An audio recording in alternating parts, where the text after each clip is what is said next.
মুহতারাম হাজিরিন, দুনিয়াতে যত মানুষ আছে, যত ধর্মের মানুষ আছে, সমস্ত মানুষের মধ্যে সমস্ত কিছু নিয়ে যদি মতভেদ থাকে, মত পার্থক্য থাকে, একটা জিনিস নিয়ে কারো মধ্যেই মতভেদ নাই।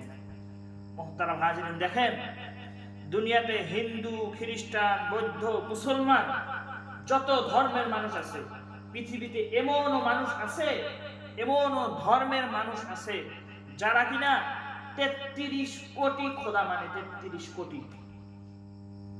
কিন্তু মুহতারাম হাজিরিন, ওই ব্যক্তিকে যায় যদি আপনি বলেন যে ভাই তুমি তো এক আল্লাহকে আল্লাহ মানো না, এক রসুলকে রসুল মানো না, তুমি 33 কোটি খোদার ইবাদত করো, আচ্ছা বলো তো একদিন তো মৃত্যুবরণ করতে হবে, তুমি কি এই কথাটা বিশ্বাস করো?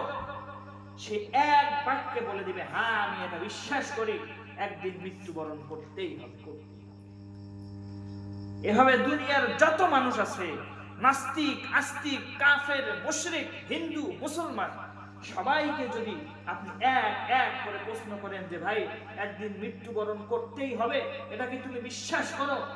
সবাই সব কিছুর মধ্যে সবার মতভেদ থাকলে, মত পার্থক্য থাকলে, একটা বিষয়ের মধ্যে সবাই একমত যে হ্যাঁ আমি এটা বিশ্বাস করি, একদিন মৃত্যুবরণ করতেই হবে।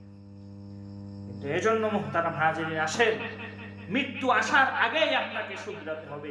মৃত্যু আসার আগেই মৃত্যুর পরের সামানা, মৃত্যুর পরে কিভাবে আপনি বসবাস করবেন সেই জিনিসপত্র গুছাতে হবে।